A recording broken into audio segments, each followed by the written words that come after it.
nih, teman-teman sudah meluangkan waktu di sesi kali ini, kira-kira ada ekspektasi apa sih? Yuk, boleh silakan teman-teman ketik di kolom chat. Apa ekspektasi teman-teman dari sesi kali ini?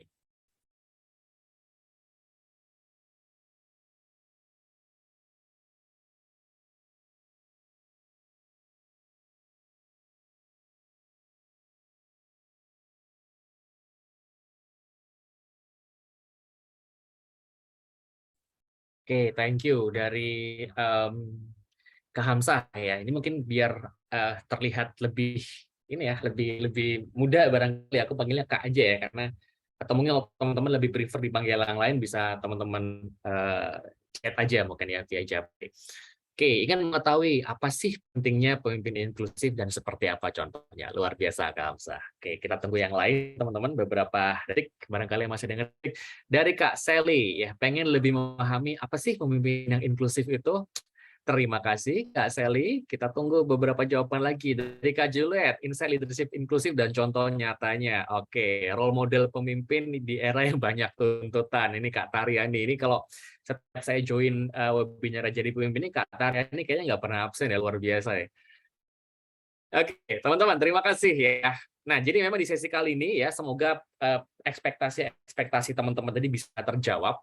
Karena memang di sesi kali ini kita akan membahas sekilas ya, memperkenalkan teman-teman apa sih yang dimaksud dengan inclusive leadership atau pemimpinan inklusif itu seperti apa dan kurang lebih bagaimana sih gambarannya dan bagaimana kita bisa memulai langkah awal kita untuk menjadi pemimpin yang inklusif itu seperti apa ya.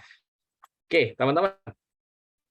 Nah, jadi ini adalah agenda kita hari ini. Kita akan membahas 3 topik ya. Kita pertama akan start with why, kenapa inklusif ini menjadi topik yang penting, terutama dalam konteks kita di Indonesia. Mungkin kalau mungkin di sini teman-teman ada experience yang berbeda. Nah, kita akan coba saling diskusi ya. Kenapa sih ini menjadi something yang penting?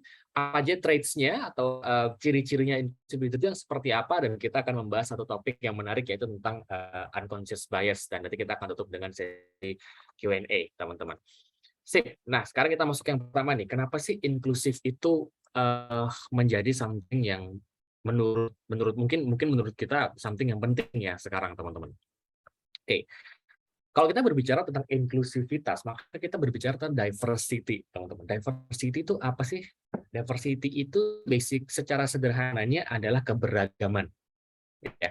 Kita hidup di era yang sekarang ini, apalagi mungkin dalam konteks keindonesiaan ya, kita mengenal bahwa mulai dulu Indonesia ini kaya akan suku, terdiri dari orang-orang berbagai suku, perbedaan ras pun juga ada, dan kita juga di sini mengamini beberapa keyakinan ya teman-teman yang memang disepakati oleh negara, sehingga itu membuat lingkungan kita menjadi lingkungan yang sangat beragam gitu. Dan itu akhirnya affecting juga di tempat kerja kita, teman-teman. Nah, oke, ya. Kalau kita berbicara dengan diversity, kita juga berbicara tentang masalah usia juga. Selain tadi kita berbicara tentang konteks keindonesiaan ya, yang kita berbagai macam suku, agama dan lain sebagainya, kita juga berbicara dengan perbedaan usia, teman-teman. Ya, mungkin ini kita tidak akan bahas secara mendetail, tapi saya yakin teman-teman di sini sudah banyak mendengar tentang Gen Z, milenial, Gen X, baby boomer dan lain sebagainya. Ya, di sini saya yakin teman-teman sudah banyak sekali mendengar dan mungkin sudah beberapa kali apa istilahnya ya, dapat insight ya tentang tentang beberapa hal ini gitu. Dan ini akhirnya akan mempengaruhi juga nih teman-teman ya. Ketika kita berinteraksi di tempat kerja dengan perbedaan ini, kita akan menemukan banyak hal yang clashing ya barangkali ya, akan banyak perbedaan pendapat. Karena secara behavior pun beda. Mungkin contoh sederhananya dari sisi penggunaan sosial media aja deh yang paling sederhana. Kalau ini juga something findings yang menarik ya, karena saya di sini millennials ya. Kalau saya di millennials, kebanyakan orang-orang seumuran saya itu main sosial medianya eh, Instagram biasanya ya. Mungkin kalaupun TikTok kita ngelihat doang tapi nggak terlalu aktif. Tapi berbeda dengan teman-teman yang mungkin generasi sebelum saya ini, di generasi X. Beberapa teman-teman saya yang usia-usia generasi X, yang mungkin sekitar udah 40 something sekarang, itu rata-rata mereka lebih banyak menggunakan Facebook. Sedangkan orang-orang di generasi sekarang yang anak-anak muda, itu lebih banyak menggunakan TikTok. Bahkan Instagram pun mereka tidak terlalu sentuh, teman-teman. Ini something yang mungkin buat saya pribadi pun something yang baru ya. Oh, ternyata mereka tuh aku kira mereka masih akses Instagram, ternyata enggak. Mereka lebih banyak menghabiskan waktunya di aplikasi TikTok timbang yang lain sebagainya. Ya ini contoh sederhananya ya teman-teman ya. Ya selain perbedaan generasi apa aja sih? Ya kita juga dihadapkan dengan perbedaan atau keberagaman kita barangkali atau di kehidupan kita sehari-hari dari sisi perbedaan di level pendidikan ya. Ini juga dari salah satu data yang saya dapat di tahun 2021 kurang lebih gambarnya seperti ini ya. Nah, kenapa ini menjadi sebuah hal yang unik ya teman-teman? Karena perbedaan pendidikan ini pasti akan menentukan kita juga akan mengalami perbedaan pola pikir ya. Bagaimana kita berinteraksi dengan orang yang mungkin tingkat pendidikannya berbeda, pun akhirnya kita juga sebagai leader perlu bisa mengakomodir itu semua kan, teman-teman. Nah, belum lagi kalau kita berbicara tentang gender, teman-teman. Ya, di tempat kerja sekarang kita juga mulai, sebenarnya bukan mulai ya, tapi memang sekarang arahnya adalah beberapa company mulai memperbanyak, at least membalancekan atau menyeimbangkan antara populasi karyawan laki-laki dan perempuan. Meskipun memang kalau kita lihat data di BPS ya, sebenarnya memang secara mayoritas di Indonesia masih banyak didominasi laki-laki. Tapi sekarang memang trennya, teman-teman, kalau yang saya perhatikan, semakin ke sini, arahnya mungkin sekarang lebih ke balancing ya, antara jumlah populasi karyawan perempuan dan wanita. Tapi beberapa company sudah mulai memikirkan bagaimana perempuan atau wanita ini masuk ke level jajaran manajerial. Nah, ini juga menjadi satu yang akhirnya akan memberikan warna baru ya, warna baru, pola pikir baru, dan kita sebagai leader ya ketika dihadapkan dengan perbedaan-perbedaan tadi, bagaimana kita perlu menyikapinya. Nah, ini menjadi tantangan nih teman-teman. Apalagi mungkin di sini yang teman-teman yang di timnya itu sangat-sangat diverse ya, sangat-sangat beragam. Belum lagi kita berbicara tenaga kerja asing nih, teman-teman. Tenaga kerja asing ini pun juga semakin lama semakin banyak yang masuk ke Indonesia. Nah, mungkin aku pengen tahu nih teman-teman di sini. Di sini siapa sih yang di timnya atau mungkin di pekerjaan sehari-hari sangat banyak berinteraksi dengan pekerja asing? Mungkin boleh kasih jempol.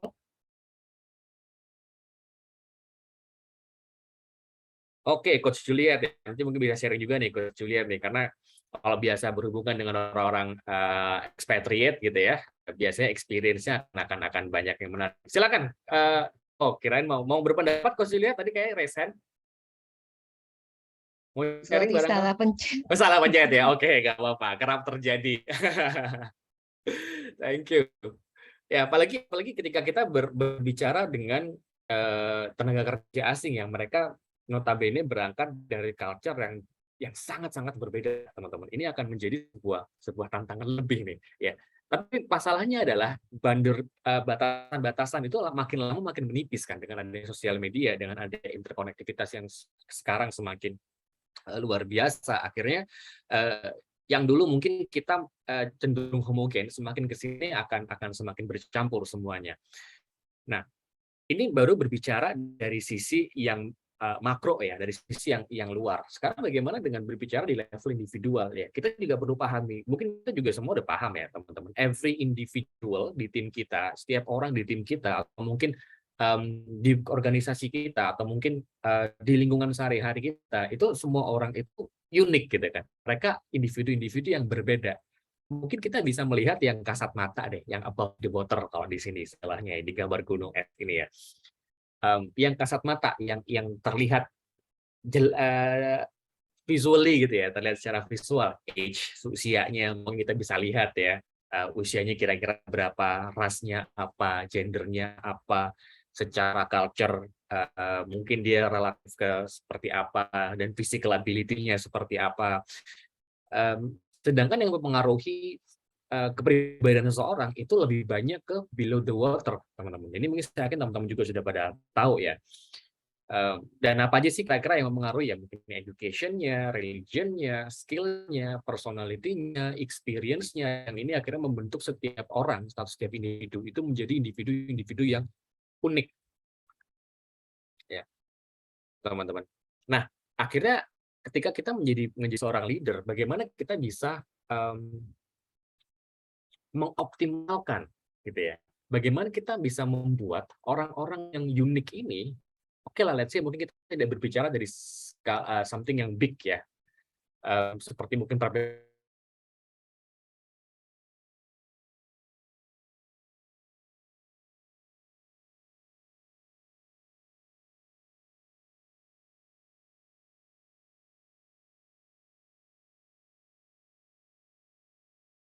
tangannya akan semakin semakin challenging ya.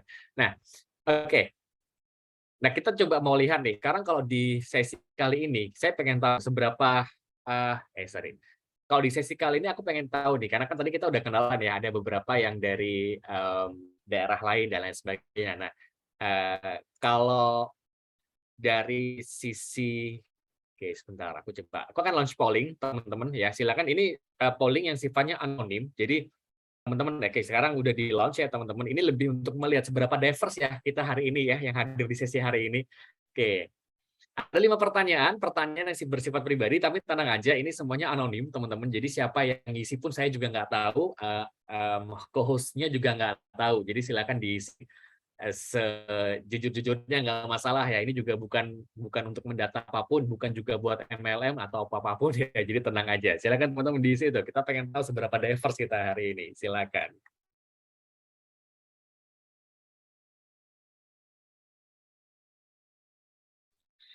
Oke, mulai, jawabannya mulai masuk ya, sudah ada 4 orang yang mengisi, terima kasih, kita tunggu, 1 menit lagi ya teman-teman ya, barangkali ada yang kendala sinyal jadi, belum bisa menjawab, kita lihat.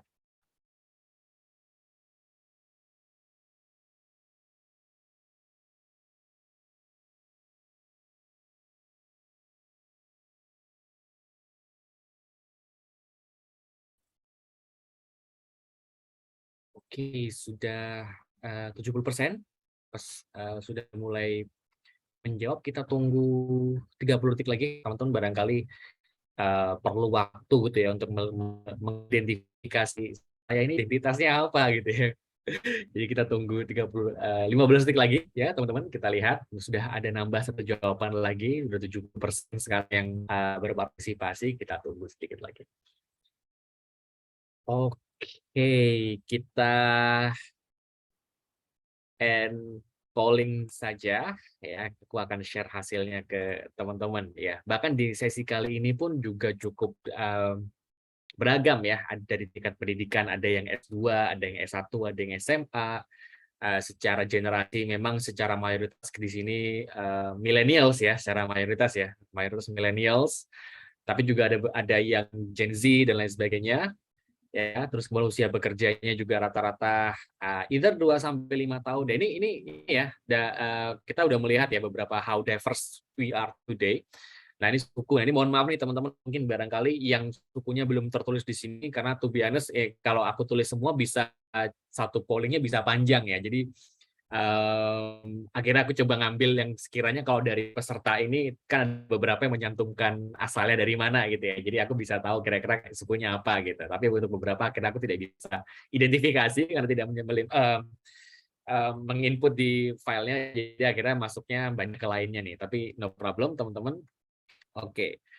Nah, teman-teman, ya, dari kelompok hari ini aja kita sudah very very diverse ya. Jadi memang akhirnya saya pun sebagai seorang fasilitator ya, saya menyebut fasilitator ya, bukan trainer ataupun apapun itu ya, karena memang di sini saya hanya akan memfasilitasi teman-teman sesi sharing kita hari ini. Ya, akhirnya harus harus lebih inklusif juga. Oke. Nah, sekarang eh, pertanyaan lagi nih teman-teman. Mungkin bisa ketik di kolom chat atau kalau teman-teman mau unmute juga silakan. Kalau teman-teman sendiri bagaimana nih menggambarkan diversity atau keberagaman di timnya teman-teman? Ya, silakan ketik di kolom chat atau mau unmute. Ini mungkin bisa teman-teman bisa menggambarkan dengan berbagai expression ya, maksudnya teman-teman bisa ketik mungkin sangat beragam atau mungkin lebih cenderung ke homogen atau teman-teman bisa ya silakan menggambarkan dengan expression apapun di kolom chat teman-teman. Jadi pertanyaannya adalah bagaimana teman-teman mendeskripsikan keberagaman di tim teman-teman. Ini tim dalam konteks teman-teman sebagai anggota tim atau dalam konteks teman-teman sebagai leader ya. Jadi apapun itu. Yuk kita tunggu 1 menit ya, teman-teman silakan ketik di kolom chat atau mau unmute juga nggak apa-apa.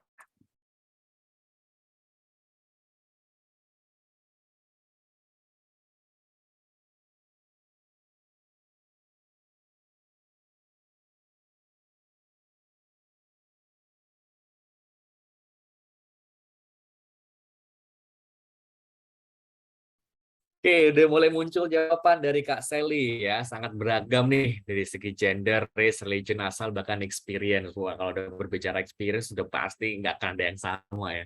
Bahkan orang yang kembar pun secara experience sudah pasti beda ya, kembar identik ya. Dari Kak Taryani, challenging karena culture dan juga mindset. Wah, iya nih. Ini mungkin buat teman-teman yang pernah merasakan mungkin asalnya dari mana, tapi penempatan kerjanya di mana. Wah, itu luar biasa itu. Tantangannya ya. Tapi justru disitulah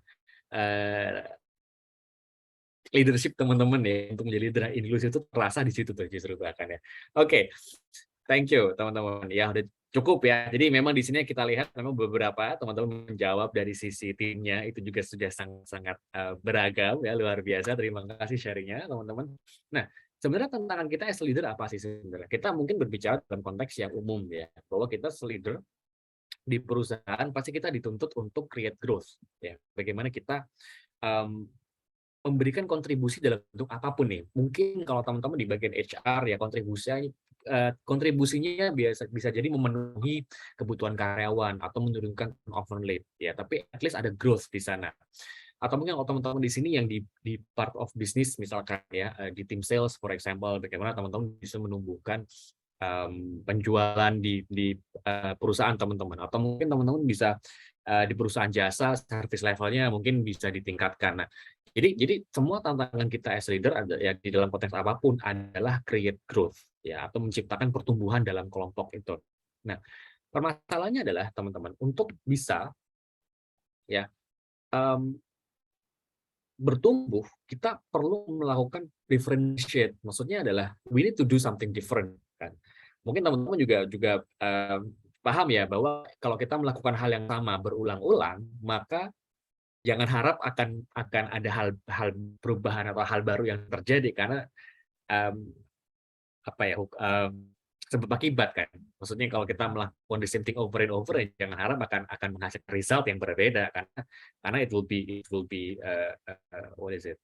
Ya akan aneh ya teman-teman.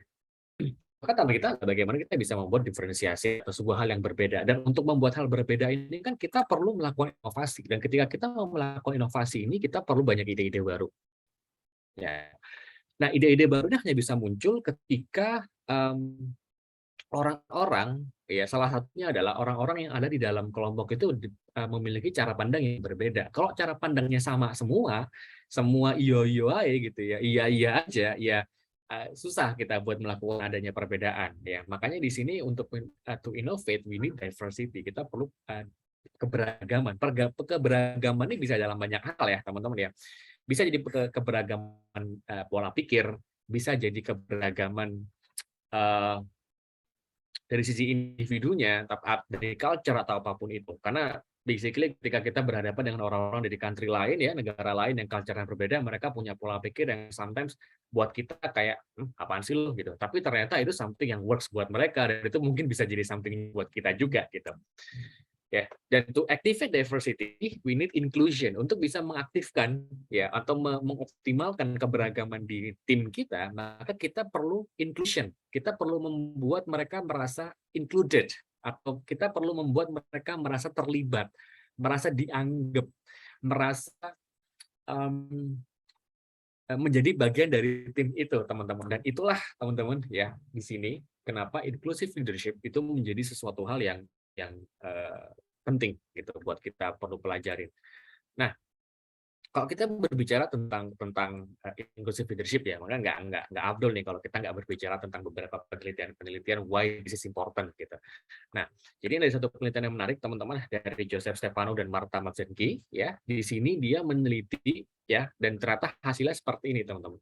Kalau teman-teman perhatikan ya dari grafik ini kita bisa lihat bahwa kelompok yang Ya, kalau teman-teman lihat ya, di garis itu ya, yang horizontal itu effectiveness in creative task. Seberapa efektif kelompok itu mengerjakan tugas-tugas yang membutuhkan kreativitas. Di sini dilihat ya teman-teman dari grafik itu bahwa kelompok yang multicultural, ya, multikultur, itu mereka bisa mengerjakan penugasan itu lebih efektif ketimbang kelompok yang monoculture atau yang secara keberagamannya itu cenderung lebih homogen. Ya.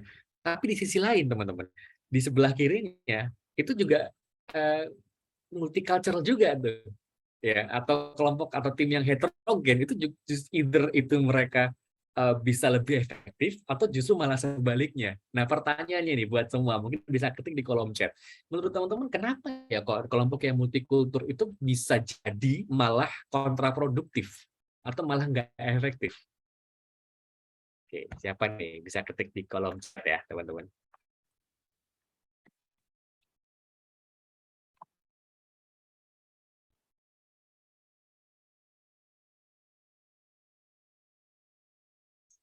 Oke, dari Sally. Thank you, Kak Sally. Karena banyak perbedaan sehingga timbul beda opinion. Oke, thank you. Yes, itu satu hal ya. Satu hal. Karena memang otomatis ketika kelompok itu lebih heterogen, pasti akan perbedaan opinionnya malah lebih lebih berwarna ya. Yang lain mungkin kita tunggu beberapa detik ya.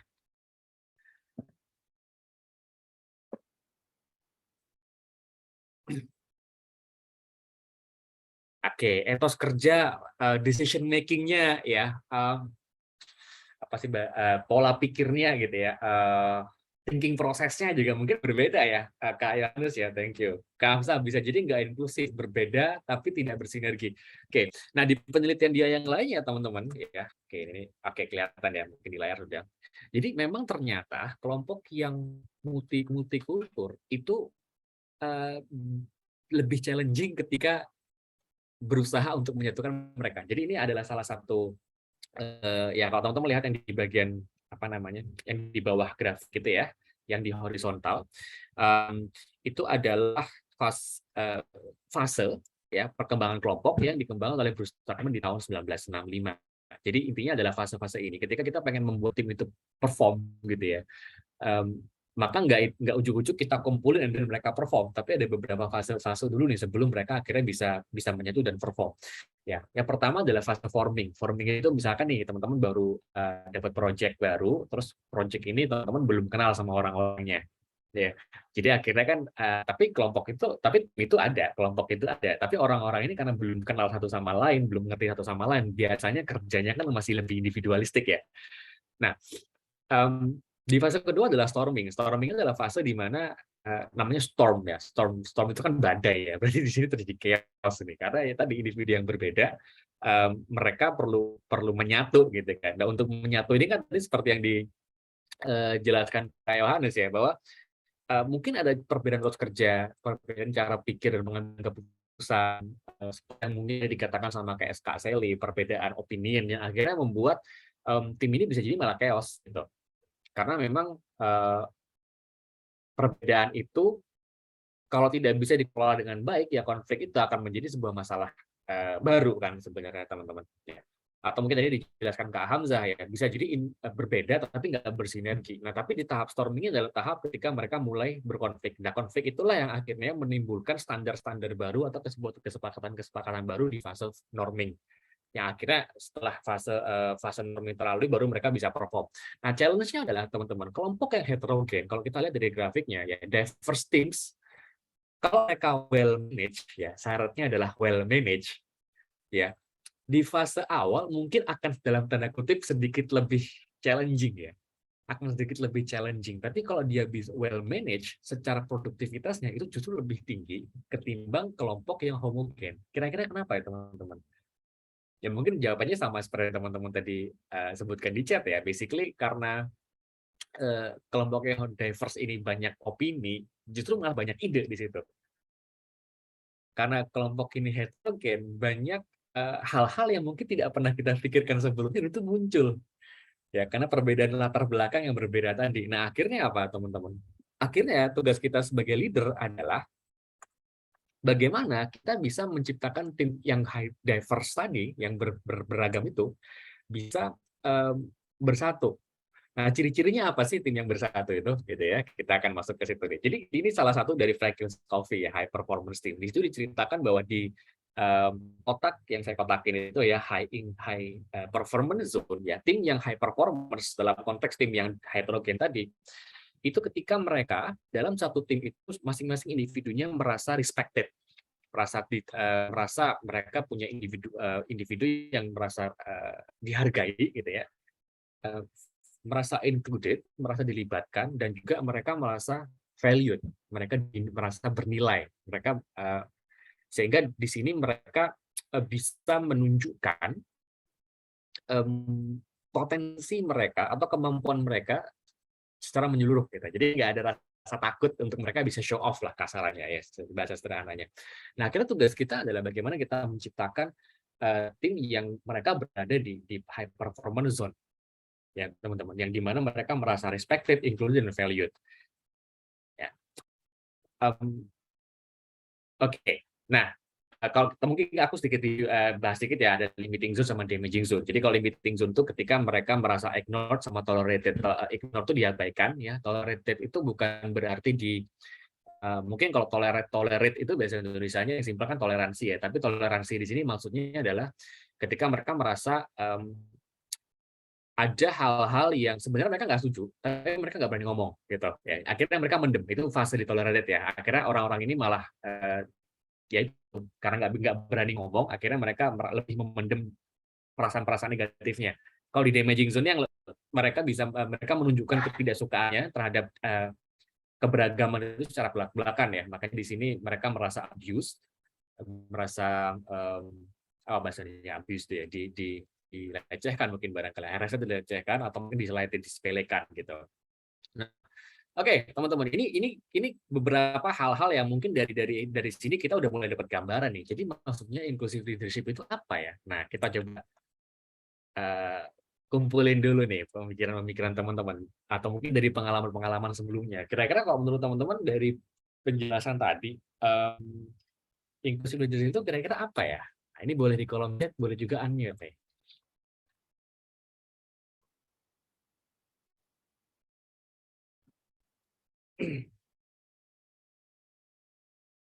Yuk, silahkan.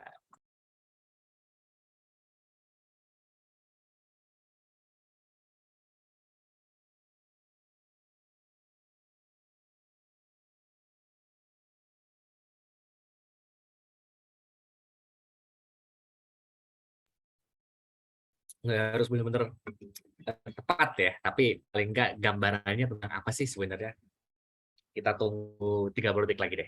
Barangkali masih ada yang ngetik nih, lagi bikin definisi yang panjang, di butuh waktu lebih. Kita coba tunggu ya. Karena kalau menurut teman-teman dari penjelasan-penjelasan tadi, apa nih yang bisa ditangkap tentang inclusive leadership sebenarnya?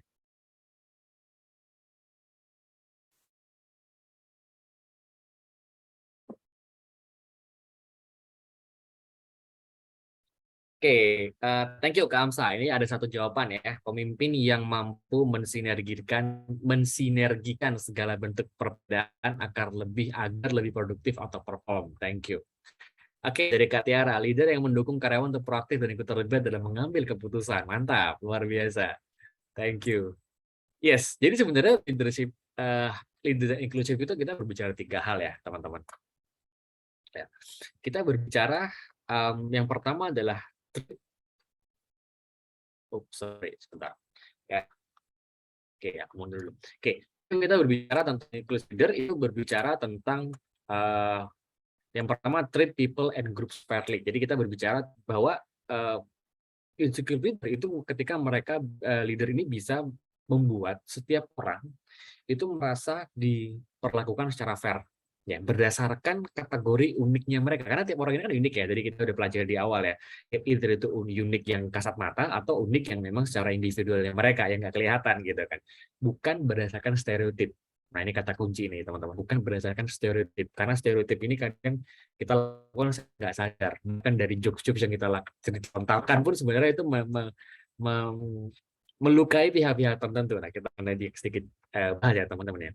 Terus yang kedua adalah inclusive leadership itu berbicara tentang personalizing individuals, bagaimana memahami dan menghargai keunikan masing-masing individu dan menerima mereka sebagai bagian dari kelompok ya. Baik lagi, orang ini merasa diterima tiap individunya, tiap individu yang unik ini merasa diterima sehingga mereka bisa menjadi bagian dari kelompok sehingga mereka bisa leverage diverse thinking sehingga mereka bisa memberikan ide-ide mereka secara terbuka tanpa perlu dijudge ya dan akhirnya ide-ide itu bisa memberikan kita dalam proses decision making tadi ya kita memberikan decision making yang lebih holistik ya berdasarkan ide-ide tadi. Nah itu adalah tiga hal ya kalau kita berbicara tentang inclusive leadership. Nah kalau kita berbicara tentang traits-nya atau ciri-cirinya atau sifat-sifatnya itu seperti apa gitu ya. Kita akan bahas sedikit teman-teman di sini. Akan sedikit kita perkenalkan saja karena kita tidak akan membahas yang too deep about this. Ini akan menjadi sesi yang sangat-sangat panjang. Ya, dan kita juga mau leave room buat teman-teman nanti bisa berinteraksi satu sama lain. Oke. Nah, ini aku mulai dulu dari satu quote ya dari ada Dr. Shirley Davis ya. Beliau ini adalah kalau di personal blognya sih dia menyebutnya The Success Doctor ya. Tapi beliau ini adalah mantan Global Head Diversity Inclusion dan Workplace Strategies untuk Society for Human Resource Management di US sana, yang memang dia organisasi itu bergerak di bidang HR untuk menciptakan tempat kerja yang lebih baik, dan dia adalah seorang speaker juga. Dan kalau kita lihat, kalau teman-teman mungkin pernah tahu, pernah browsing-browsing nama ini, beberapa hal yang dia suarakan juga mengenai diversity and inclusion ya teman-teman. Nah di sini dia mengatakan bahwa in order to meet the needs of the changing global workforce, leaders must be able to embrace differences. Ya, itu kata kuncinya. Leaders must be able to embrace the differences that workers represents and demonstrate behaviors that are inclusive. Ya, itu juga kata kunci yang kita highlight ya. Dia mendemonstrasikan perilaku yang inklusif that will foster an inclusive work environment. Nah, kalau berdasarkan ini ya. Dia juga mengambil apa istilahnya?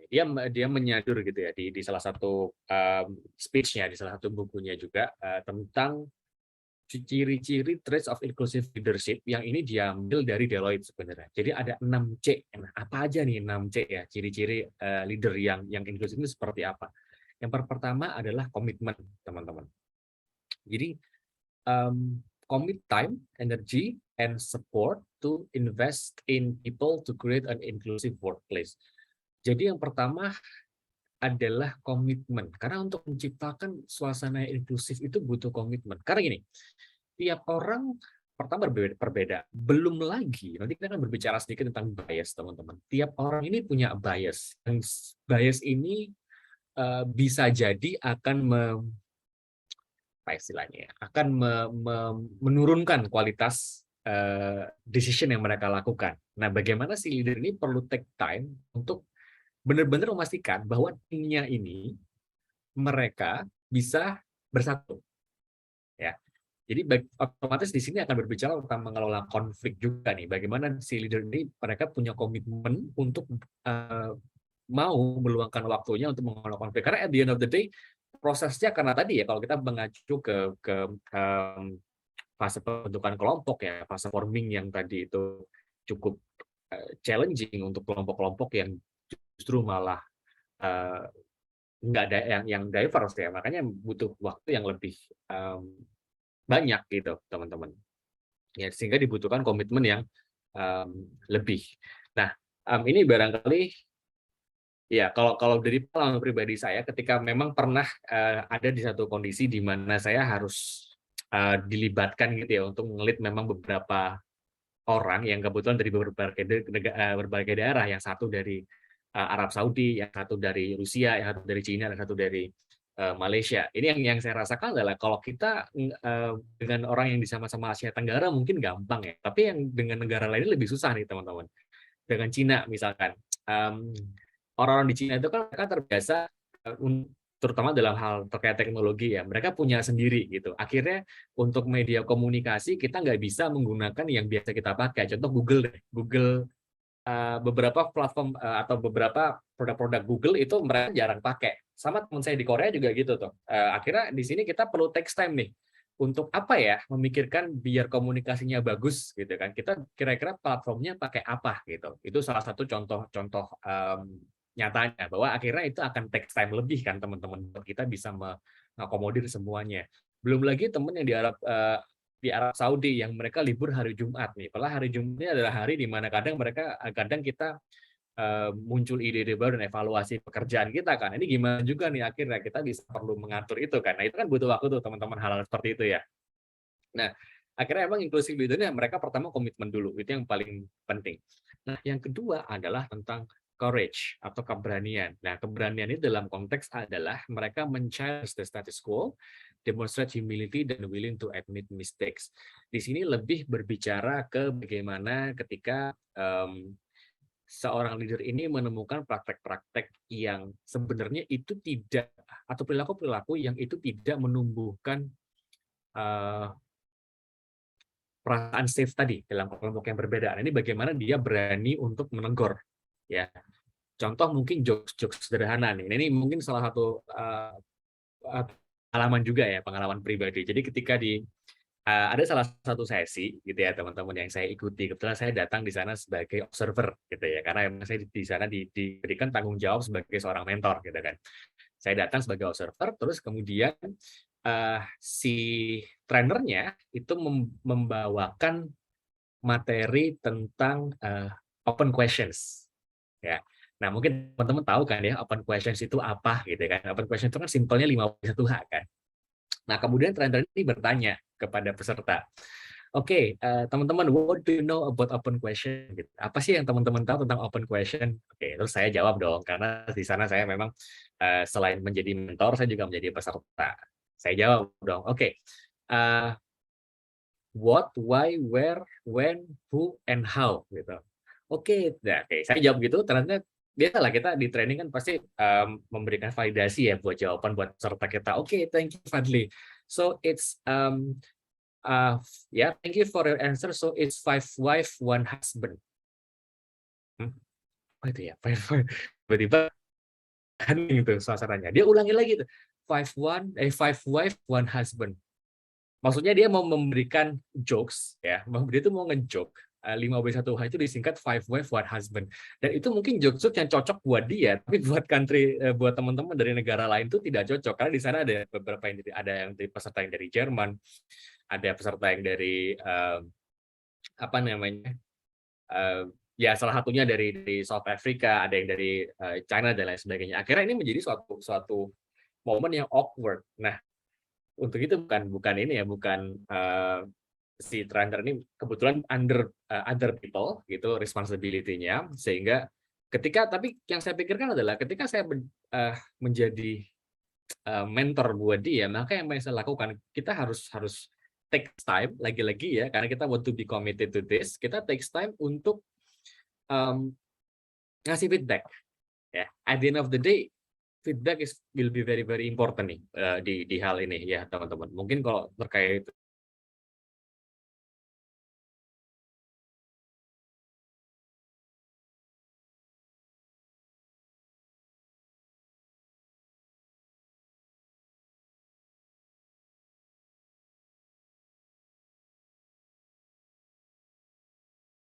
mendukung poligami itu suatu hal yang biasa, tapi di negara-negara lain kan itu suatu hal yang aneh gitu kan.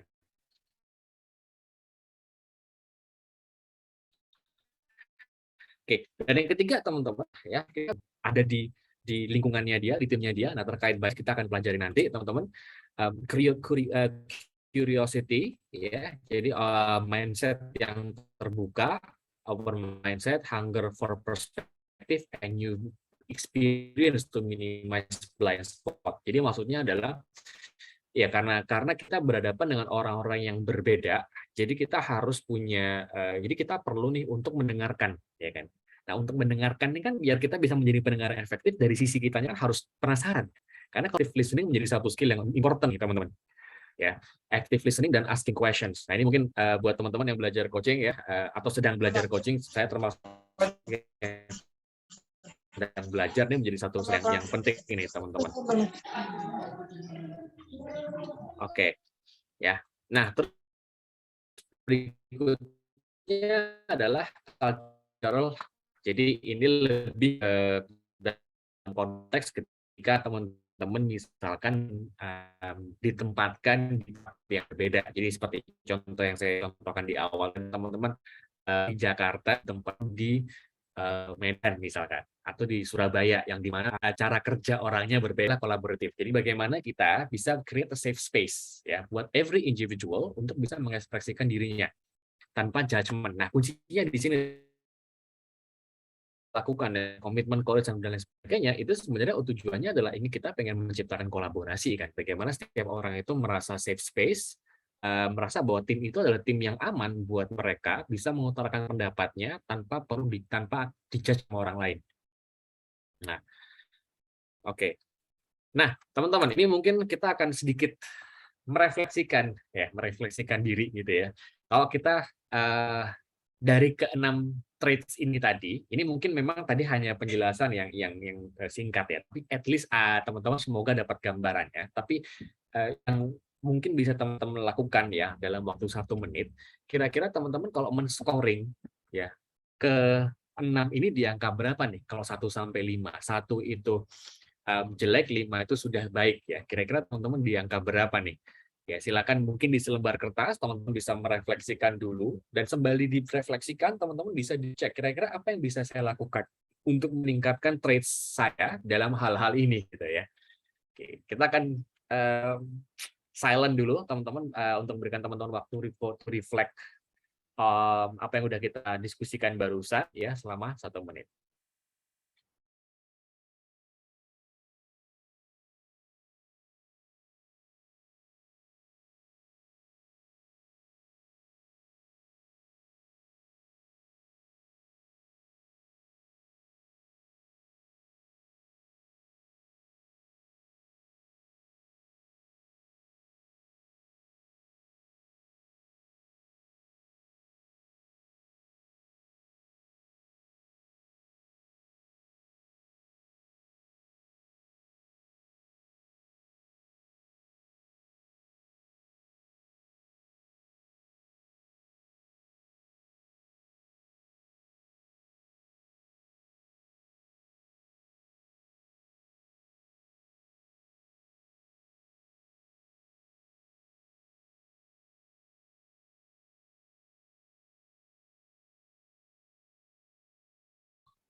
Oke, sip.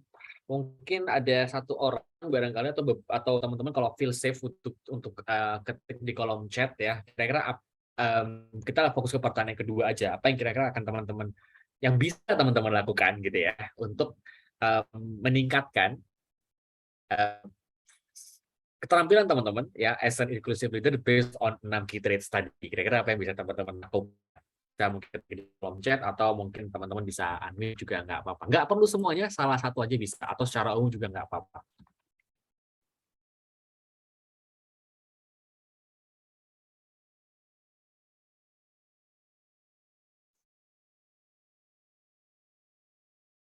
Oke, kita tunggu 1 menit ya teman-teman ya. Silakan diketik di kolom chat. Apapun itu, apapun itu. Ya, saya sadar bahwa memang ini masih kulit ya ibaratnya ya, masih kulitnya. Kita belum belum masuk ke daging-dagingnya, tapi memang di sesi kali ini saya pengen memperkenalkan kulitnya dulu deh gitu teman-teman. What's the point, what's the purpose dan lain sebagainya. Dan nanti setelah ini kita akan sedikit bahas something yang mungkin bisa lebih praktikal ya, karena ini something yang semua orang mungkin miliki gitu.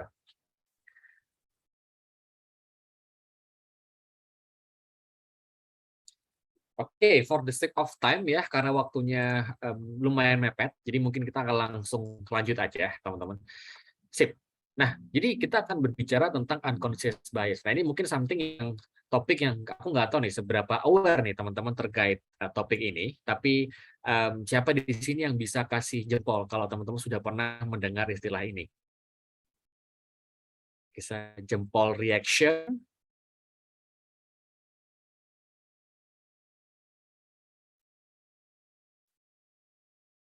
Nggak ada?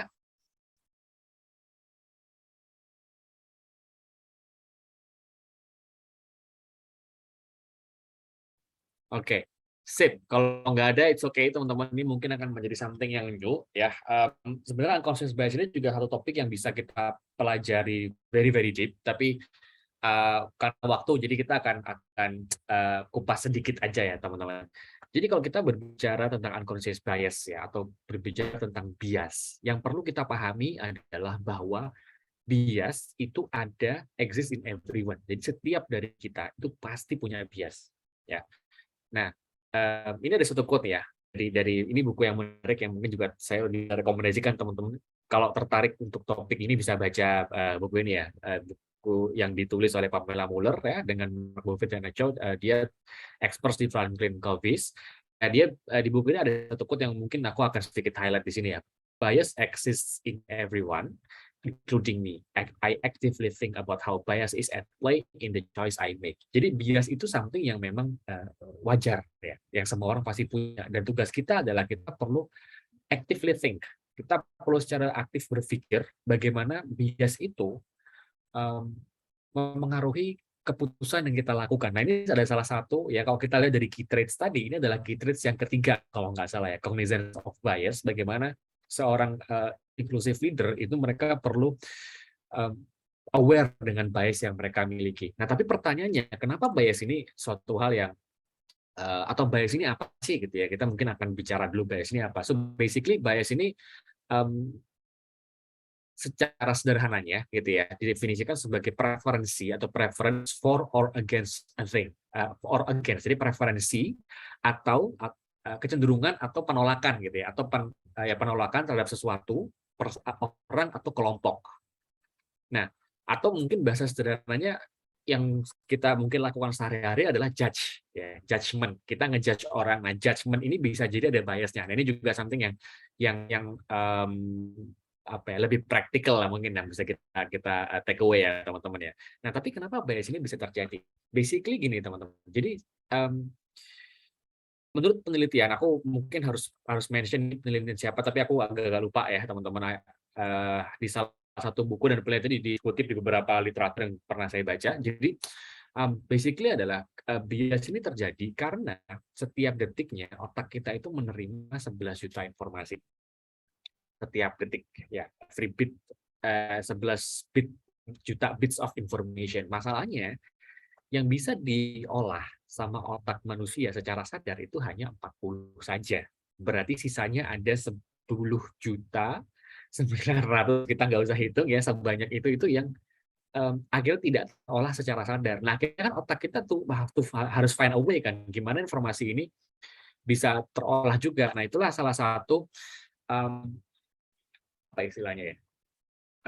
Naturally otak kita akhirnya create shortcuts. Create shortcuts itu atau mungkin kalau bahasa sederhananya, ketika kita mendapatkan respon, mendapatkan stimulus tertentu, kita otomatis akan ada respon secara bawah sadar yang muncul. Contohnya kalau kita melihat orang dengan pakaian seperti ini, oh dia orang ini, gitu. Itu seperti itu ya. Itu contoh shortcut yang mungkin muncul. Dan ini juga something yang kita mungkin pernah lakukan ya teman-teman. Nah ini ada satu video yang mungkin bisa memberikan gambaran lebih jelas. Oke, aku akan coba aku play videonya sebentar.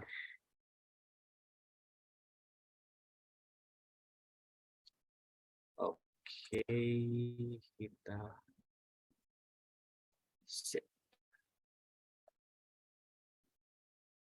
Oke, sebentar coba aku stop share dulu. Oke, sip.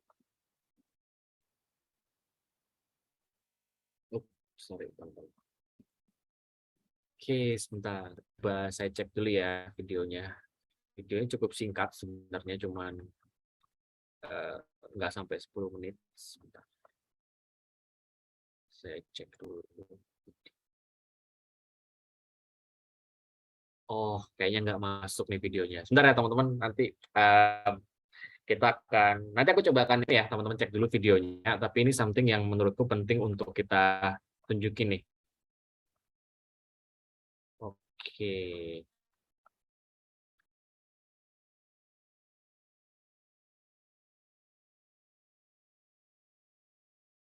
Oke.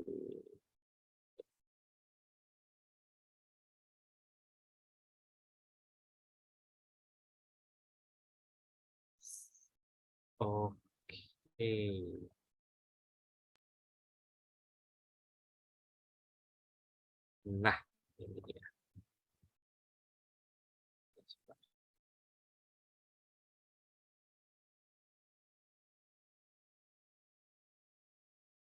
Oke, ada kendala teknis teman-teman. Jadi nanti aku akan share aja link videonya ya teman-teman. So basically kita akan berbicara tentang bias nih teman-teman ya. Nah, oke, kalau kita berbicara tentang bias, kita mungkin sebenarnya kalau kita berbicara bias itu ada banyak ya teman-teman.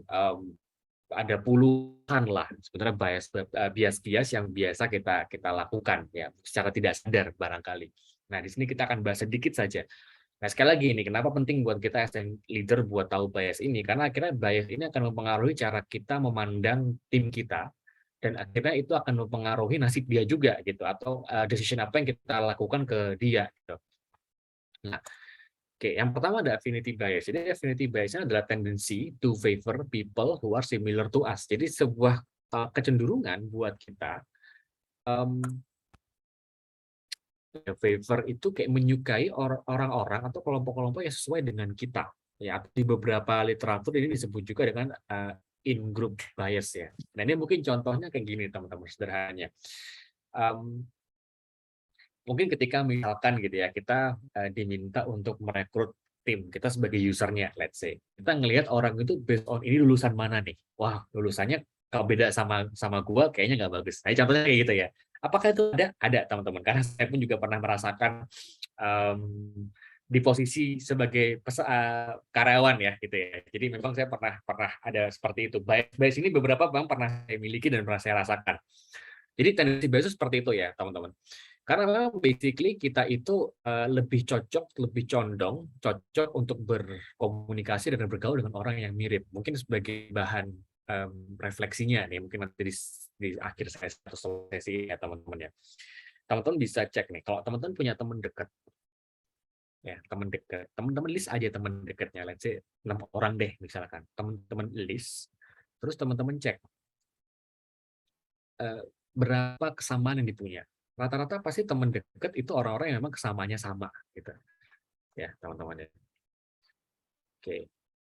Nah, dan ini juga ada satu penelitian yang menarik nih teman-teman dari Cockwool. Dia itu adalah global non-profit organization yang dia berfokus pada bias diversity. Di salah satu paper yang dia keluarkan atau hasil survei yang dikeluarkan ya terkait apa ya, istilahnya ada sponsorship. Jadi sponsorship ini mirip-mirip dengan mentorship ya, tapi sponsorship ini perannya lebih jauh lagi karena dia si sponsors ini atau mungkin si mentornya ini bahasa sederhananya, tapi tetap beda ya teman-teman. Si sponsor ini dia responsible untuk meningkatkan si karir si tim anak buahnya gitu ya, atau si mentinya lah simpelnya gitu. Nah, hasil surveinya mengatakan bahwa ternyata 71% sponsors atau mentornya ini itu dia memilih menti ya atau protegis bahasa Inggrisnya yang dari gender yang sama atau ras yang sama, karena memang ini ya ini karena memang mungkin mereka merasa bahwa karena mereka ada kesamaan gitu kan. Nah, jadi ini impact dari affinity bias ya teman-teman. Nah, ini mungkin something yang kita harus mulai refleksikan nih. Pernah nggak saya di situasi di mana saya mengambil keputusan karena ada kesamaan ya, terutama terhadap orang lain. Nah, ini caranya gimana nih biar kita bisa meminimalisir hal ini? Simpelnya adalah teman-teman, basically dari sisi kita, kita harus aware dulu pertama terkait bias ini, dan yang kedua kita bisa minta pendapat dari yang lain, atau kita bisa menggunakan 360 interviews lah, 360 assessment atau apapun itu. Ini bisa meminimalisir bias ini, karena kan basically ini persepsi pribadi kita kan, dengan ada persepsi dari orang lain kita jadi punya informasi yang lebih sehingga kita bisa membuat decision yang lebih strong buat orang ini gitu. Atau mungkin kita bisa set standar yang jelas gitu. Jadi as long as dia atau tim kita itu meet the standards, berarti kita bisa bilang dia bagus. Otherwise atau sebaliknya ya berarti dia kita bisa bilang need for improvement gitu kan teman-teman. Oke, jadi ini yang pertama nih teman-teman ya, affinity bias. Nah yang kedua, oke sebentar, just to make sure kelihatan. Nah, yang kedua adalah halo effect. Jadi halo effect ini bukan halo-halo gitu ya, halo-halo dalam artian, halo awal ketemu, meskipun halo itu, sebenarnya berasal dari ini nih, berasal dari, konsep religius. Kalau mungkin teman-teman pernah nonton kartun-kartun yang di atas kepalanya ada lingkaran, yang glowing-glowing, nah itu halo ya teman-teman. Nah, jadi halo effect ini apa sih? Halo effect ini adalah kecenderungan, kita tuh eee, think of a person, itu mikir orang itu bagus karena first impression-nya bagus. Ya, ini misalkan kita punya tim nih, ya kita punya tim, let's say 3 orang lah, nggak usah banyak-banyak nih. Nah, si A ini dia performance-nya bagus di awal-awal gitu. Berarti dan dia langsung melihat, "Oh, kita berarti orang ini bagus." Tapi dan kita akhirnya apa, karena kita punya bias terhadap orang ini, kita gagal melihat penurunan performance di tahun-tahun berikutnya. Nah, ini pernah terjadi di, sini saya juga punya pengalaman terkait, halo effect ini. Jadi, di pernah saya punya satu orang tim yang memang dia performance di tahun pertama dan tahun keduanya itu luar biasa ya, bagus banget. Always exceed expectation. Mmm, tapi for some reason sebenarnya di tahun-tahun kedua akhir itu sebenarnya sudah ada indikator gitu ya, atau indikasi sepertinya dia ada sedikit penurunan gitu. Tapi karena saya melihat dia orangnya bagus, akhirnya saya, memberikan kepercayaan penuh gitu kan. Ya karena halo effect ini, karena I think first-nya bagus, jadi sampai akhir pun sampai akhirnya gagal melihat melihat tadi tuh ada hal negatif yang penurunan itu gagal melihat, dan akhirnya di tahun ketiga, kita terpaksa lepas dia karena fraud gitu. Ya ini terjadi karena memang ada halo effect ini. Nah, teman-teman mungkin juga apakah ada nih pengalaman-pengalaman yang, pernah teman-teman rasakan ya karena first impression terhadap seseorang akhirnya, eee, apa namanya, hal ini terjadi gitu ya.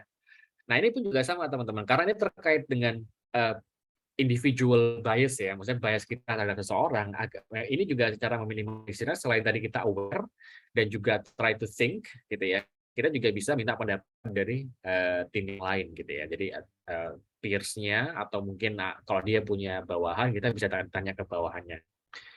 Oke. Nah, ini kalau teman-teman ada pertanyaan mungkin bisa ketik di kolom chat aja teman-teman, ya nanti kita bisa, diskusikan di sesi Q&A di akhir ya teman-teman ya. Oke, nah yang ketiga adalah negativity bias. Jadi ini juga masih berkaitan dengan, personal bias ya, bias yang terkait dengan seseorang, meskipun ini bisa dalam banyak faktor sebenarnya, dalam banyak konteks. Tapi negativity bias ini, terjadi ketika, mmm, kita lebih cenderung, lebih condong gitu ya, mmm, affected by negative experience and positive ones. Nah, ini salah satu contoh case-nya mungkin ya, mungkin yang pernah teman-teman alami juga. Misalkan teman-teman ini kebalikan dari yang halo effect ya. Jadi misalkan teman-teman punya tim, tim ini impresinya udah jelek gitu. Beberapa kali dia nggak achieve misalkan. Nah, akhirnya kita ngelihat dia jelek gitu. Padahal di beberapa poin yang lain, misalkan let's say dia, nggak achieve di satu poin, tapi di poin lainnya dia achieve. Tapi karena kita fokus ke poin yang nggak achieve ini, akhirnya kita men-judge dia sebagai karyawan yang tidak perform. Ini bisa jadi terjadi karena ada negativity bias nih, teman-teman. Karena kita terlalu fokus, melihat ke sisi negatifnya. Nah, ini caranya imbanginya gimana? Nah, kita perlu melihat the whole, eee, apa ya, the whole result lah, kita belum melihat gambaran besarnya. Sebenarnya, mmm yang negatif itu berapa banyak sih, let's say gitu ya. Kita bisa bisa lihat yang negatif itu seberapa banyak sih kalau kita compare dengan yang positifnya, gitu. Dan mungkin kita juga bisa lihat berdasarkan konteksnya nih, teman-teman. Karena ini pernah terjadi, pengalaman pribadi juga di beberapa pernah saya bertemu dengan leader yang dia memang, strong banget ya di bias ini. Jadi once dia udah ngelihat orang itu jelek, mau ada performance apapun yang dia lakukan tetap dicap jelek. Wah, itu udah susah banget tuh. Akhirnya apa, turnover-nya tinggi gitu ya kan. Di bagian tersebut turnover-nya tinggi, banyak orang yang resign gitu. Nah, ini akhirnya satu satu, mmm, hal yang as a leader kita perlu hindarin ya, bias-bias seperti ini. Oke, ya. Nah, kita langsung lanjut ke ini nih, confirmation bias. Ini juga, ini bias yang terjadi lebih ke dalam hal informasi ya, teman-teman. Kalau tadi kan ke person, ini ke information. Biasanya konfirmasi bias ini, kecenderungan kita untuk mencari bukti ya atau evidence yang confirms our initial perceptions. and ignoring contrary information. Jadi contohnya gini, misalkan kita lagi diskusi di meeting gitu ya teman-teman ya, lagi diskusi meeting, ada satu case atau mungkin lagi debat gitu ya, kita tim pro yang kelompok lain tim kontra. Nah, biasanya yang tim pro akan gimana caranya dia tetap ini kan, tetap mempertahankan argumennya, sedangkan yang kontra dia akan mempertahankan argumennya juga. Ini biasa terjadi juga dalam hal politik nih teman-teman. Kadang kan kalau kita udah suka satu calon gitu ya, kita akhirnya menangkap semua bagus-bagusnya, kita campakkan jelek-jeleknya, dan kita malah mencari kejelekan di calon lain. Ini juga hal-hal yang secara nggak sadar itu sering terjadi nih teman-teman. Jadi biasanya kalau misalkan lagi meeting, bahas ide, ya, kalau leadernya kita mungkin ya leader kita punya misalkan kita dalam sebuah project gitu ya teman-teman ya, kita udah punya ide sebenarnya, tapi tim kita itu berusaha untuk mengajukan ide lain. Tapi karena kita sudah punya kecenderungan ke ide yang kita punya, akhirnya idenya tim kita ini gimana caranya kita bentalkan. Nah, ini juga something yang pernah terjadi. Mungkin teman-teman juga pernah rasakan, either itu menjadi korban dalam tanda kutip ya, menjadi anggota tim atau menjadi leader yang menolak tadi. Tapi ini juga biasanya terjadi nih teman-teman.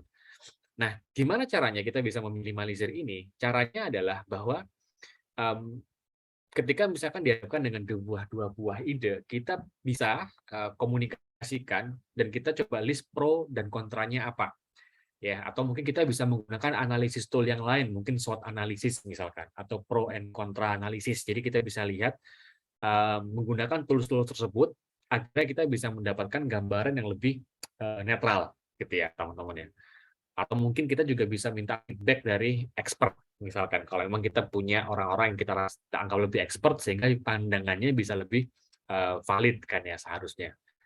Nah, ini confirmation bias nih. Ini juga something yang mungkin kita pernah lakukan atau mungkin kita pernah menjadi korban dalam tanda kutip ya. Oke, nah teman-teman, ini aku akan launch polling ya, satu polling. Kita udah bahas beberapa bias ya, affinity bias, halo bias, negativity, perception sempat saya skip aja karena basically itu hampir mirip-mirip ya. Dan yang terakhir adalah confirmation bias. Nah, kira-kira teman-teman dari beberapa bias ini mana yang pernah atau sedang alami? Nah, ini teman-teman pilih salah satu saja ya. Kalau teman-teman tidak merasa nggak pernah bias, silakan teman-teman pilih yang paling bawah.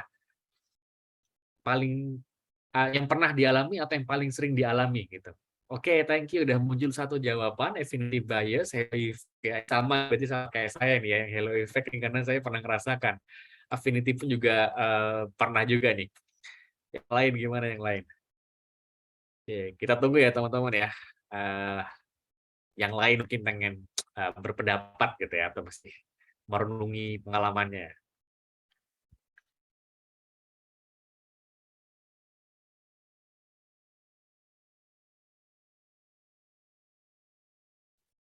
Oke, kita tunggu 1 menit lagi teman-teman ya untuk mengisi polling ini. Wah, ini udah ada yang udah ini ya teman-teman, mungkin ini kayaknya udah ada yang cukup aware tentang perception bias, jadi milih itu tuh. Good, good, good.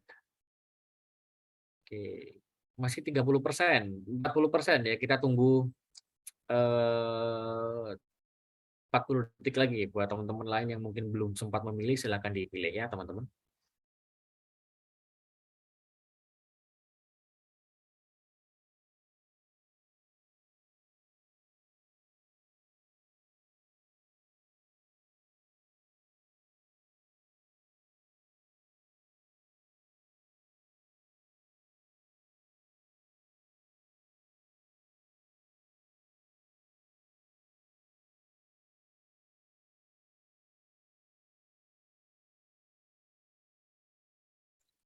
Oke, sip, kita stop aja.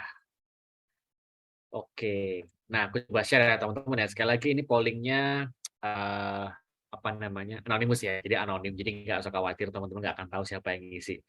Oke, thank you ya. Ternyata yang dari teman-teman di sini yang paling banyak affinity bias ya, berarti ya bias karena ada kemiripan dan ini memang apa namanya something yang eh, ya tadi sekali lagi bias ini basically semua orang punya seharusnya ya seharusnya. Kadang tinggal kita aware apa enggak. Sip. Oke, sorry tiba-tiba slide-ku turun lagi. Oke, sip teman-teman. Nah, kita udah pelajari ya barusan tentang unconscious bias. Nah, kira-kira kita coba reflect dulu nih, teman-teman mungkin bisa ketik di kolom chat. Kira-kira setelah ini teman-teman, ya hal berbeda apa nih yang bisa teman-teman lakukan setelah teman-teman tadi kan ketika di awal ketika aku minta activity pengen tahu nih siapa nih yang udah aware nih tentang unconscious bias gitu ya. Ternyata kan masih satu orang kalau nggak salah tadi ya. Nah, ini kita udah sharing dikit nih, cuman sedikit aja ya. Karena memang banyak banget nggak mungkin kita cover semuanya. Nah, tapi kira-kira hal setelah ini hal berbeda apa nih yang teman-teman lakukan? Silakan ketik di kolom chat nih teman-teman.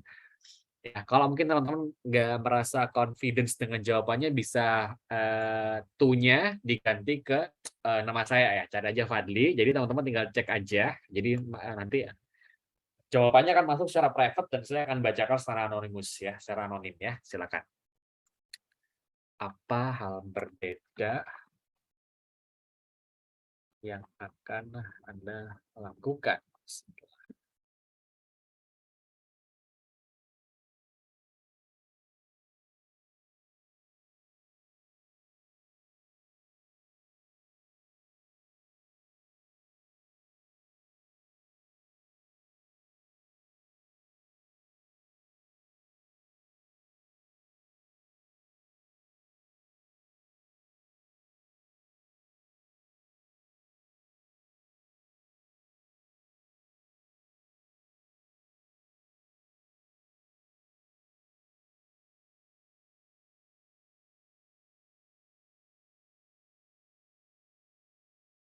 Oke, kita tunggu dulu di kolom chat ya, barangkali masih ada yang sedang mengetik-ngetik.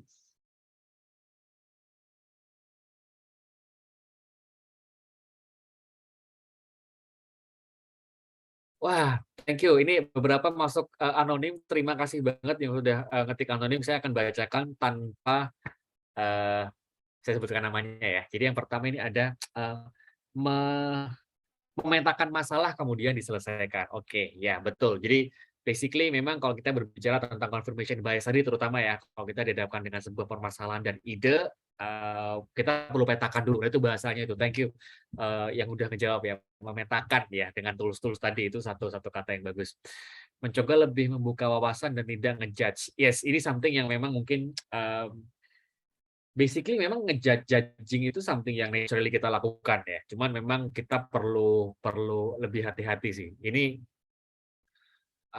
terutama mungkin kalau kita berbicara dalam konteks karyawan baru ya, ini yang mungkin karena kan kita dihadapkan dengan beberapa generasi nih, let's say Gen Y, Gen Z, Gen X gitu ya. Kadang kan kita sering muncul nih beberapa teman-teman saya, "Wah, anak sekarang nih nggak bisa kerja bla bla bla bla bla bla," gitu. Kalau saya melihatnya bukannya mereka nggak bisa kerja ya, bisa jadi, kalau saya ngelihatnya either mereka cara kerjanya berbeda atau mereka butuh bimbing aja sebenarnya. Nah ini yang harus ini seperti itu ya, tadi kan termasuk bias perception bias sebenarnya. Jadi kita mempersepsikan golongan tertentu itu sesuai dengan karakteristik tertentu. Nah ini juga, mmm, dengan kita bisa mulai aware, at least aware dulu gitu ya, kita bisa bisa ngelihat ini nih, eee, berpikir lebih clear gitu ya. Lebih terbuka dan minta feedback, yes. Mmm,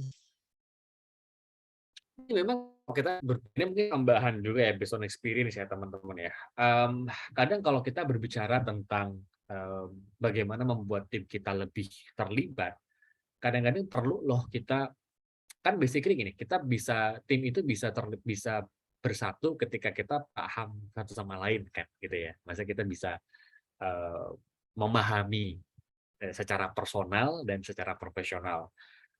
Kadang yang dibutuhkan pun juga bisa jadi, mmm, kita bisa bikin forum justru untuk membicarakan hal-hal yang kurang nyaman gitu. Ya ini mungkin mungkin dalam beberapa konteks seperti itu. Contoh misalkan, orang dengan beda ras misalkan ya, ada yang satu rasnya ini gitu kan kadang kita nggak pernah tahu kan ini orang kok kenapa perilakunya seperti itu gitu. Sedangkan menurutku itu perilakunya agak lebay, tapi kan kita karena kita tidak tahu cara pikir mereka gitu ya, mmm, akhirnya kita mempersepsikan sesuatu gitu. Padahal nggak juga gitu. Kita perlu ngobrol aja sebenarnya. Intinya ngobrol sih basically itu juga bisa jadi salah satu key takeaway ya untuk menciptakan pemahaman tadi. Mencari masalah ini dari Kak Iwan ya, mencari sebab masalah dan merisetnya, yaitu juga menjadi salah satu basically memang karena ini juga topik yang masih masih ini topik yang apa namanya baru kulitnya doang gitu ya. Nah, memang basically kita perlu riset lebih sebenarnya. Oke, sip. Sip, thank you teman-teman. Ya, kurang lebih itu yang bisa saya sampaikan. Nah, sekarang kita masuk ke Q&A aja nih. Kalau barangkali teman-teman ada sesuatu yang perlu didiskusikan, dan saya yakin teman-teman di sini pun banyak yang experience-nya luar biasa. Jadi mungkin kita bisa saling sharing ya teman-teman ya. Oke, silakan. Siapa yang um, ada pertanyaan apa nih dari teman-teman?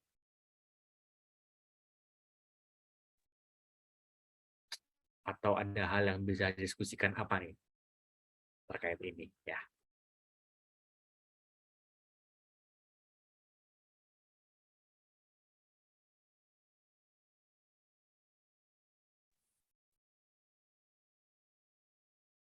Kak Alvin, silakan. Mau diketik atau mau di-unmute? Unmute aja kalian udah resen soalnya.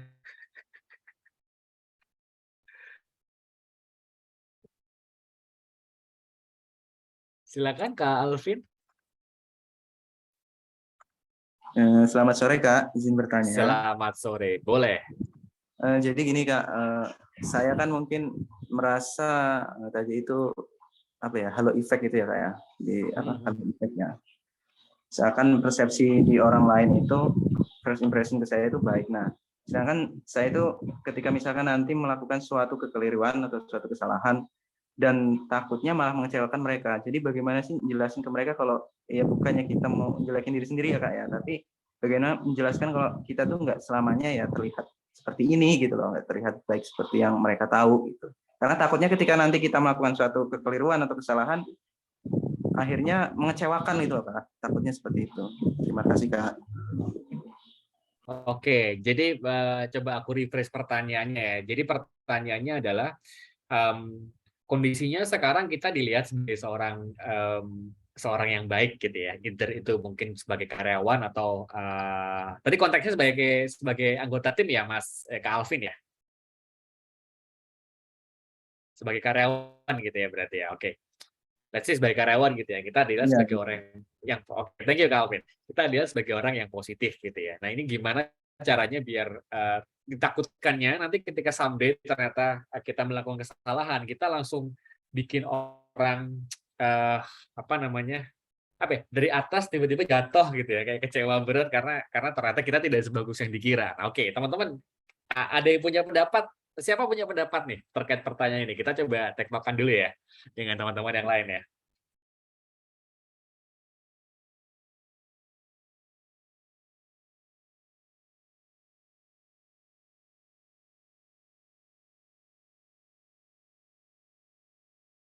Oke, siapa yang mau coba berpendapat kalau misalkan ada? Oke, thank you Mas Aziz sharing screen ya. Boleh, boleh. Nah, ini sambil ini ya teman-teman ya, sambil kita tanya jawab, teman-teman bisa apa namanya? Klik ini, linknya mungkin Mas Aziz nanti di kolom chat sembari atau di scan QR code-nya ya. Oke, oke aku langsung jawab aja Mas Alvin ya. So basically sebenarnya kita bisa meminimalisir hello bias ini. Ya ini sebenarnya buat siapapun ya Mas Alvin ya. Mungkin kalau dalam konteksnya Mas Alvin berarti ya untuk leadernya gitu kan. Mungkin ini akan menjadi diskusi ketika performance review nantinya gitu. Jadi basically gini, kita memang perlu as long as di tempat itu secara penilaian kinerjanya itu fair, sebenarnya kekhawatiran ini tidak perlu dikhawatirkan. Karena memang bias ini bisa diminimalisir ketika di suatu organisasi itu mereka punya penilaian performa atau apapun itu, ya, kompetensi kinerja atau apapun itu yang jelas gitu. Jelas ini seperti apa tergantung nature of the work-nya ya, maksudnya apa ya, jenis pekerjaannya gitu ya. Kalau bisa jadi ini dari pencapaian target misalkan, atau mungkin dari ya apapun itu gitu kan. Jadi memang memang sebenarnya menurutku sih ini something yang tidak perlu dikhawatirkan. Atau kalau misalkan dikhawatirkan ini bisa memberikan efek yang berbeda, kalau menurut saya sebaiknya memang gini, ketika dalam proses misalkan biasanya kan kekecewaan itu kan muncul akan keluar ketika performance, ketika penilaian kan. Nah, ketika di penilaian itu kita bisa diskusikan gitu bahwa mungkin bisa diceritakan kondisinya seperti apa, karena kembali lagi kita performance itu kan juga kita kerja juga nggak selamanya bagus kan, pasti ada dalam konteks tertentu di mana kita mungkin kejebak lah atau kesandung dikit lah. Nah, kita bisa diskusikan gitu, ceritakan konteksnya apa yang membuat hal itu terjadi gitu kan, sebagaimana kita solusinya itu juga bisa menjadi salah satu ideas tuh ya. Sebenarnya itu case by case ya Kak Alvin ya, maksudnya tergantung konteksnya seperti apa, tapi mungkin secara umum itu yang bisa dilakukan. Oke, sip teman-teman. Sembari menunggu mungkin ada satu pertanyaan lagi deh, boleh kalau misalkan ada yang mau didiskusikan sambil nunggu ini ya. Teman-teman bisa ngisi link feedback. Nah, ini mohon diisi banget teman-teman karena ini akan menjadi improvement juga buat kami semua, terutama juga buat saya pribadi ya sebagai salah satu part of jadi pemimpin. Dan semoga teman-teman juga ini ya, kita webinar selalu ada terus, jadi teman-teman bisa follow aja di Instagram kita @jadipemimpin, kita akan update terus. Nah ini ya, untuk besok, untuk besok kita ada satu sesi nih teman-teman ya, untuk langkah menjadi pemimpin berkarisma. Ini dibawakan oleh salah satu rekan saya yang luar biasa, Mas Rizky Iskandar. Nah kalau teman-teman mungkin di sini pengen tahu gimana caranya jadi leader yang berkarisma, teman-teman silakan cek di kolom chat aja, ada linknya di sana, langsung daftar aja ya teman-teman.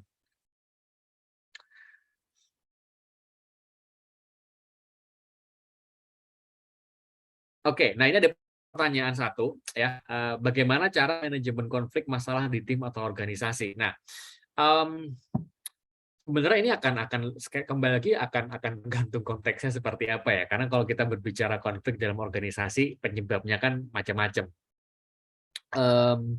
Mungkin hal umum yang bisa dilakukan adalah yang langkah pertama cari dulu akar masalahnya apa kali ya. Maksudnya ini problemnya lebih ke apa gitu, lebih ke personal kah, atau mungkin lebih ke sistem kah, atau lebih ke apa. Nah, kalau misalkan ini problemnya personal, kita akan masuk ke ranah sini sebenarnya. Kalau misalkan problemnya mungkin konfliknya terjadi karena antar individu, misalkan gitu ya. Nah, biasanya perselisihan antar individu ini kan karena ada pemahaman yang berbeda. Nah, sebenarnya tinggal kita diskusikan aja, misalnya didudukkan. Nah ini bisa macam-macam nih nanti pendekatannya, bisa kita feedback yang paling sederhana. Nah kalau pengen tahu tentang feedback, cek aja di YouTube kita teman-teman, karena ada materi juga tentang feedback. Atau mungkin bisa di coaching, atau mungkin kita bisa adakan negosiasi, atau mungkin diskusikan bersama. Nah ini macam-macam nih, ya tergantung konteksnya seperti apa. Oke, teman-teman, karena sudah jam 5, mungkin aku kembalikan ke Mas Aziz atau gimana, Mas Aziz? Silakan Mas, boleh langsung ditutup. Oke, sip. Thank you teman-teman atas partisipasinya hari ini. Kalau misalkan teman-teman ada feedback, sekali lagi bisa cek di kolom chat ya, untuk link feedbacknya. Atau kalau teman-teman mungkin pengen ikut sesi minggu depan ya, sesi besok ya, tanggal 3 Juli tentang pemimpin yang berkarisma, teman-teman klik aja linknya di kolom chat. Dan jangan lupa teman-teman bisa follow kami di Jadi Pemimpin, karena kita akan share terus ya beberapa program-program kita untuk beberapa bulan ke depan. Terima kasih. Saya tutup sampai di sini. Assalamualaikum warahmatullahi wabarakatuh. Sampai jumpa di sesi-sesi berikutnya. Warahmatullahi wabarakatuh.